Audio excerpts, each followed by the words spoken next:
একটা সিনেমার জন্য অনলাইন প্রমোশন কীরকম হচ্ছে সেটাও কিন্তু একটা ইম্পর্ট্যান্ট জায়গা, একটা গুরুত্বপূর্ণ বিষয়। তো আজকে অনন্য মামুন ভাইয়া কিছুক্ষণ আগে যে ভিডিওটা আমাদের কাছে এনেছেন সেখান থেকে আমরা একটা আপডেট পাচ্ছি, এবং অনন্য মামুন ভাইয়া তিনি বলছেন যে যদি দরদের গানগুলো টি সিরিজ বা জি5 এই প্ল্যাটফর্মগুলো থেকে রিলিজ পায় তাহলে বিষয়টা আপনাদের কেমন লাগবে, সাকিবিয়ানদের জিজ্ঞাসা করেছেন। তো ডেফিনেটলি সকল সাকিবিয়ানদের ভালো লাগবে, এটা তো প্রচণ্ড ভালো লাগারই একটা ব্যাপার। নমস্কার বন্ধুরা, আমি পৌশালী, চলে এলাম আরও একটা নতুন ভিডিও নিয়ে। আজকে বিকেলবেলার দিকে অনন্য মামুন ভাইয়া যে ভিডিওটি দিয়েছেন সেখান থেকে আমরা দু একটা দরদের ছোট ছোট আপডেট পেয়েছি। লাইক একটা নিয়ে আমি ভিডিও করেছি যে 50,000 সাকিবিয়ানদের একসঙ্গে একত্রিত করে উনি ট্রেলার এবং গান একই দিনে লঞ্চ করবার পরিকল্পনা এইভাবে করছে। এরপরে যে আপডেটটা পাচ্ছি যে এরকম একটা প্ল্যানিং করা হচ্ছে যে টি সিরিজের মতন বড় প্ল্যাটফর্ম বা বড় সংস্থা বা জি5-এর মতন বড় সংস্থা তাদের তরফ থেকে যদি দরদের গানগুলো আপলোড করা হয়, ভাবো তো কীরকম হবে। দরদের গান, প্রথম গান সেটা হতে পারে রোম্যান্টিক নাম্বারটা, সেটা হিন্দিতে আসছে কোন চ্যানেল থেকে? টি সিরিজ। ও মাই গড, ও মাই গড, এটা বিশাল বড় একটা ব্যাপার।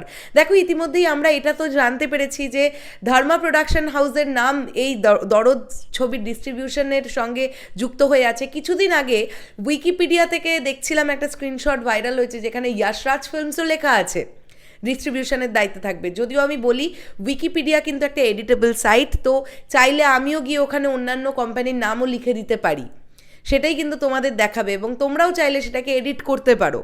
উইকিপিডিয়া কিন্তু প্রচণ্ড স্ট্রং কোনো সোর্স নয়, ঠিক আছে, যখন তখন সেটাকে অদল বদল করা যেতে পারে।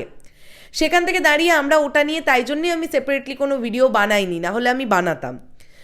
টি সিরিজের মতন একটা প্ল্যাটফর্ম থেকে বা জি5-এর মতন একটা স্ট্রং চ্যানেল থেকে যদি দরদ বা দর্দ সিনেমার গানগুলো আসে তো আলাদাই লেভেলের হাইপ ক্রিয়েট করবে, এবং যেটা সব থেকে কার্যকরী হবে যে হিন্দি ভাষাভাষী যারা লোকজন আছে তারাও এই দরদ সিনেমাটাকে নিয়ে প্রচুর বেশি ওয়াকিবহল হবে।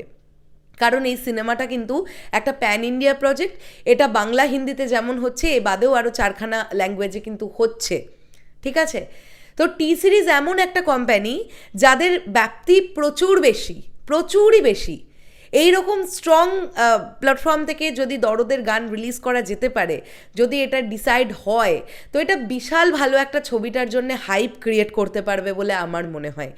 এবং গানগুলো যদি তার উপরে ভালো হয় তাহলে তো কোনো কথাই নেই, অডিয়েন্স কিন্তু ওয়েট করবে। আমি শুধুমাত্র বাংলা ভাষাভাষী লোকদের কথাই বলছি না, টি সিরিজ বা জি5 এগুলো এত বড় বড় তাদের কোম্পানির ব্যাপ্তিটা যে শুধুমাত্র বাংলা ভাষাভাষী লোকজন ছাড়াও বিভিন্ন ল্যাঙ্গুয়েজে যারা কথা বলেন, অর্থাৎ বিভিন্ন ভাষাভাষী লোকজনদের কিন্তু তারা তাদের দিকে টানতে পারে যদি কন্টেন্ট ভালো হয়। কাজেই দরদের বা দর্দের গানগুলো খুব ভালো হবে, আমরা এমনটা তো আশা নিশ্চয়ই রাখতে পারি। এবং টি সিরিজ বা জি5-এর মতন বড় কোম্পানি থেকে যদি সেগুলো রিলিজ দেওয়া যেতে পারে অনলাইনে, সেগুলো দারুণ ব্যাপার, একটা দারুণ বিষয় তৈরি করবে, এটা আমার ধারণা। তোমাদের কি বক্তব্য এন্টায়ার বিষয়টাকে নিয়ে কমেন্ট করে জানাতে পারো। আসছি আবার খুব শিগগিরই নতুন কোনো ভিডিও নিয়ে, তাহলে এখনের জন্য সকলকে বললাম টাটা।